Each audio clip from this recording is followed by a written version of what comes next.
നമുക്കൊപ്പം ഈ അപകടത്തിന് ദൃക്സാക്ഷിയായ അഭിലാഷ് എം ചന്ദ്രനും ബിബിൻ ബോസും ചേരുകയാണ്. ബിബിൻ ബോസാണ് ഈ അപകടമുണ്ടായതിന് തൊട്ടടുത്തുള്ള ടാങ്കർ എടുത്ത് നീക്കിയിട്ടത്. ഈ ലോറിയുടെ വിവരങ്ങളും നമുക്കിപ്പോൾ ലഭ്യമായിട്ടുണ്ട്. അഭിലാഷ് എം ചന്ദ്രൻ, ബിബിൻ ജോസ്, ഈ അപകടം നേരിട്ട് കണ്ട ആളുകളാണ് നിങ്ങൾ. ഇപ്പോൾ തെരച്ചിൽ നടക്കുന്നത് റിപ്പോർട്ടറിലൂടെ തത്സമയ ദൃശ്യങ്ങൾ കാണുന്നുണ്ടാകുമല്ലോ. അഭിലാഷ്, ആ തത്സമയ ദൃശ്യങ്ങൾ കാണുന്നുണ്ടാകുമല്ലോ അല്ലേ? അതെ അതെ അഭിലാഷ്, ഇപ്പോൾ ഈ തെരച്ചിൽ നടക്കുന്ന ഇടത്താണോ, അതിന് തൊട്ടിപ്പുറത്തു നിന്നാണോ ടാങ്കർ എടുത്ത് മാറ്റിയത്?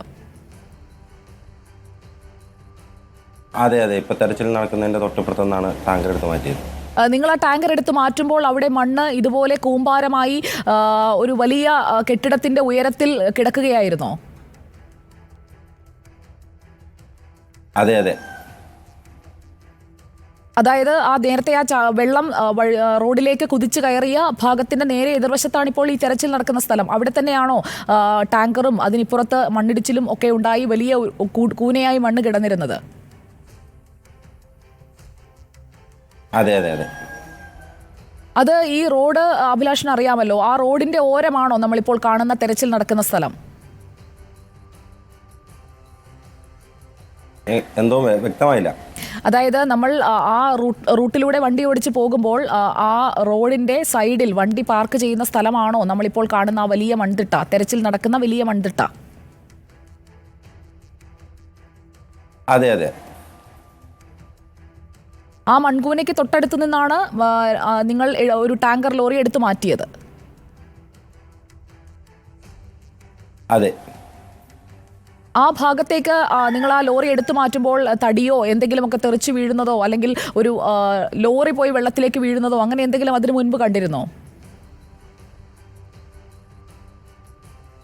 ആ പ്രദേശത്ത് അങ്ങനെ ഒന്നും കണ്ടില്ല. പക്ഷേ ഈ ലോറി അവിടെ കിടക്കുന്നത് ഞങ്ങൾക്ക് നോക്കി കഴിഞ്ഞ് കഴിഞ്ഞപ്പോൾ ഒരു അരമുക്കാൽ മണിക്കൂറോളം ഞങ്ങൾ നോക്കി. അരമുക്കാൽ മണിക്കൂറോളം ഞങ്ങൾ നോക്കുമ്പോഴും ഈ ലോറിയുടെ ഡ്രൈവർ, അതായത് ഒരു 10 മിനിറ്റ് നോക്കി, ഈ ലോറിയുടെ ഡ്രൈവറെ കാണാൻ ഞങ്ങൾക്ക് പറ്റിയില്ല. അപ്പോഴാണ് ഞാൻ എൻ്റെ കൂട്ടത്തിലുള്ള ബിബിൻ എന്ന് പറഞ്ഞ ആൾ ലോറി അവിടെ നിന്ന് എടുത്ത് മാറ്റുന്നത്. ആ ഡ്രൈവർ മരിച്ചോ? ആ ഡ്രൈവറെ കുറിച്ച് പിന്നീട് എന്തെങ്കിലും അറിഞ്ഞോ? ആ ഡ്രൈവറിനെ കുറിച്ച് ഞങ്ങൾ അന്വേഷിച്ച് കഴിഞ്ഞ് കഴിഞ്ഞപ്പോൾ ആ ഡ്രൈവർ മരിച്ചു എന്നാണ് ഞങ്ങൾക്ക് കിട്ടിയ ഇൻഫർമേഷൻ. നിങ്ങൾ ആ ലോറി അവിടെ നിന്ന് മാറ്റിയിട്ടു, പിന്നീട് വേറെ ആളുകൾ വന്നത് എടുത്തുകൊണ്ട് പോവുകയായിരിക്കും അല്ലേ? അതെ അതെ നമ്മളിപ്പോൾ ഈ അപകടത്തിൽപ്പെട്ട ലോറി അഭിലാഷ് ഓടിച്ചു വന്നത് ഒരു ടിമ്പർ ലോറിയാണ്, ഭാരത് ബെൻസ് ആണ് മേക്ക്. അതിന് എത്ര ഉയരമുണ്ടാകും? ഇപ്പോൾ ഈ മൺതിട്ട കാണുന്നില്ലേ അഭിലാഷ്, അതിനേക്കാൾ എത്ര അടിയിൽ താഴെ ആയിരിക്കാം ഈ ലോറി? അതിനടിയിൽ ഉണ്ടെങ്കിൽ എത്ര അടി താഴെ ആയിരിക്കാം ഉണ്ടാവുക? ഈ ലോറിയുടെ ഒരു ഉയരം എത്രയാണ്? ഈ ലോറിയുടെ ഒരു ഉയരം നമുക്ക് ഏകദേശം കാൽക്കുലേറ്റ് ചെയ്ത് അങ്ങനെ പറയാൻ പറ്റില്ല. കാരണം ഈ സെൻറ്റർ ഭാഗം നോക്കിയാണ് ആദ്യം മണ്ണിടിഞ്ഞത്. അത് കഴിഞ്ഞതിന് ശേഷം അതിൻ്റെ തൊട്ട് മുകൾ ഭാഗവുമായിട്ട് ഇടിഞ്ഞു. പിന്നെയാണ് ഈ മൂന്നാമത്തെ ഘട്ടം, ഞങ്ങൾ ഈ ലോറി നീക്കി കഴിഞ്ഞതിന് ശേഷമാണ് ഈ മൂന്നാമത്തെ ഘട്ടമായിട്ട് ഈ മണ്ണ് വന്ന് മേളിൽ നിന്ന് വലിയ ഫോഴ്സോടുകൂടി വന്ന് ഇടിഞ്ഞ് വീഴുന്നത്. അഭിലാഷ്, അപ്പോൾ ഈ മൂന്നാം ഘട്ടത്തിൽ മണ്ണിടിയുമ്പോൾ അത് ഈ മലയോട് ചേർന്നുള്ള ഭാഗത്തല്ലേ ആ മണ്ണ് വന്ന് ഇങ്ങനെ അടിഞ്ഞടിഞ്ഞ് നിന്നത്? അതെ അതെ ഈ മൂന്നാം ഘട്ടത്തിൽ മണ്ണ് ഇടിഞ്ഞ് വീഴുമ്പോൾ വലിയ ശബ്ദത്തോടു കൂടി വന്ന് അവിടെ പതിച്ച് നേരെ നമ്മുടെ നദിയിലോട്ട് പോവുകയായിരുന്നു. അത് ആദ്യഘട്ടം മുതലേ നദിയിലേക്ക് ഈ മുകളിൽ നിന്നുള്ള മണ്ണ് തെറിച്ച് വീണുകൊണ്ടേ ഇരിക്കുകയാണല്ലേ? ആദ്യഘട്ടം മുതലില്ല, ഞാൻ പറഞ്ഞല്ലോ സെൻട്രൽ ഭാഗമാണ് ആദ്യം വന്ന് വീഴുന്നത്. പിന്നെ അത് കഴിഞ്ഞിട്ടാണ് മേൽഭാഗം വീഴുന്നത്. പിന്നെയാണ് ഈ മൂന്നാം ഘട്ടത്തിലാണ് ആ പറഞ്ഞ ടവർ അടക്കമുള്ള ആ വസ്തു ആകാശത്തോട്ട് ഉയരുന്ന രീതിയിൽ പൊങ്ങിയിട്ട് ഈ മണ്ണ് ഫോഴ്സോട് കൂടി വന്ന് ഗംഗയിലോട്ട് പതിക്കുന്നത്. അപ്പോൾ സ്വാഭാവികമായും ഇപ്പോൾ നമ്മൾ തെരച്ചിൽ നടക്കുന്ന ഇടത്ത് ആദ്യം വീണ മണ്ണ് നേരെ താഴേക്കാണ് വീണതെങ്കിൽ അത് ഈ ലോറിയുടെ മുകളിൽ പുതഞ്ഞു പോയിട്ടുണ്ടാവില്ലേ? അതെ അതെ അങ്ങനെ വരാനാണ് സാധ്യത കൂടുതൽ. അഭിലാഷിന് എന്താണ് തോന്നുന്നത്? ഇപ്പോൾ ആർമി ലൊക്കേറ്റ് ചെയ്തിരിക്കുന്ന ഭാഗത്ത് ആ ലോറി ഉണ്ടാകുമെന്നാണോ?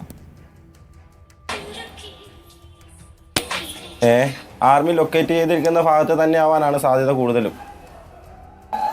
കാരണം ആ ടാങ്കർ നിങ്ങളുടെ രണ്ട് ദിക്സാക്ഷികൾ ഇതിനു മുമ്പ് പറഞ്ഞു എന്ന് പറഞ്ഞു. അപ്പോൾ ആ ടാങ്കർ കിടന്നതിൻ്റെ പുറകിലാണ് എന്നാണ് എല്ലാവരും പറയുന്നത്. അപ്പോൾ ഏകദേശം ആ ഭാഗത്തായിട്ട് തന്നെയാണ് ആ വണ്ടി കാണേണ്ടത്. ഈ ടാങ്കറും ഈ വെള്ളവരയ്ക്ക് ഉള്ളിലോട്ടാക്കി, അതായത് ഒതുക്കിയല്ലേ പാർക്ക് ചെയ്തിരുന്നത്? അതെ അതെ അതായത് മലയോട് ടാങ്കറും ഏകദേശം പാർക്ക് ചെയ്തിരുന്നത് ആ ഇടിഞ്ഞു വീഴുന്ന തിട്ടിനോട് ചേർത്ത് തന്നെയാണ്. ആ തിട്ടാണ് ഇടിഞ്ഞവിടെ ഇപ്പോൾ ഒരു മല പോലെ തന്നെ ഉയരത്തിൽ മൺകൂനയായി കിടക്കുന്നത്. അത് ആ മലയുടെ ഭാഗമല്ലല്ലോ അല്ലേ? അല്ല അല്ല, ഉള്ളിലേക്ക് കുറച്ച് വളഞ്ഞ ഒരു ഭാഗമായിരുന്നോ? നേരത്തെ ആ റൂട്ടിൽ പോയപ്പോൾ അങ്ങനെ ശ്രദ്ധിച്ചിട്ടുണ്ടോ അഭിലാഷ്?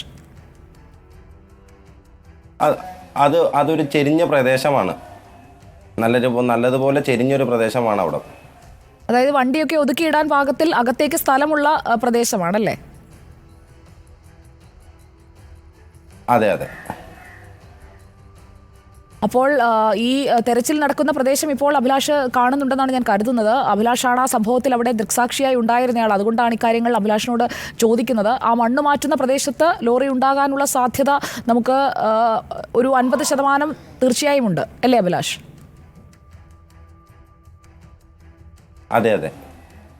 കാരണം ഈ ആദ്യവും രണ്ടാം വശവും ഇടിഞ്ഞേക്കുന്ന മണ്ണ് എൻ്റെ ഒരു നിഗമനം വെച്ച് ഈ വണ്ടിയുടെ മുകളിലോട്ട് വീഴാനാണ് സാധ്യത കൂടുതലും.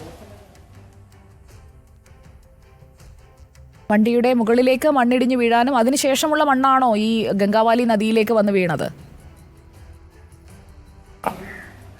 അതെ അതെ. ഈ ടാങ്കർ വീഴുന്നത് അതിന്റെ ശബ്ദം ആണോ കേട്ടത് നിങ്ങളപ്പോൾ? അതെ അതെ, ടാങ്കർ വീഴുന്ന ശബ്ദമാണ് കേട്ടുകൊണ്ടിരുന്നത്.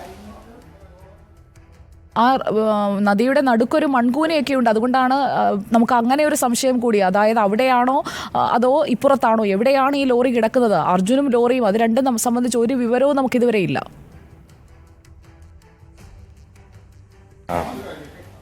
ഏകദേശം ഞാൻ പറയുകയാണെങ്കിൽ, ഞങ്ങൾ പറഞ്ഞല്ലോ ആ ടാങ്കർ എടുത്തു മാറ്റി എന്ന് പറയുന്നതിൻ്റെ പുറകിലായിട്ടാണ് വണ്ടി പാർക്ക് ചെയ്തതെന്ന് ഇതിനു മുമ്പ് കണ്ട ദൃക്സാക്ഷി പറയുന്നുണ്ട്. അപ്പോൾ ഏകദേശം അവിടെ ആയിട്ട് തന്നെ ആ വണ്ടി വരേണ്ടതാണ്. ഓക്കെ, ദൃക്സാക്ഷിയായ അഭിലാഷാണ് നമുക്കൊപ്പം ഉള്ളത്. തെരച്ചിലിന്റെ ആകാശ ദൃശ്യങ്ങൾ ഇപ്പോൾ പ്രേക്ഷകർക്ക് കാണാം. ഒരേ സമയം JCBകൾ മണ്ണ് മാറ്റുന്നത് ആർമി ലൊക്കേറ്റ് ചെയ്ത പ്രദേശത്താണ്. 9.72 അടി ഉയരമുള്ള ലോറിയാണ് അർജുൻ്റേത് എന്നുള്ളതാണ് ഇപ്പോൾ നമുക്ക് ലഭിക്കുന്ന വിവരം. ആ ലോറിക്ക് 32 മുതൽ 34 അടി വരെ നീളമുണ്ട്, 8.2 അടി വീതിയുമുണ്ട്. ഇത്രയും ഉള്ള ഒരു ലോഹഭാഗമാണോ അവിടെ സിഗ്നലിൽ കിട്ടിയിരിക്കുന്നത് എന്നതറിയണം.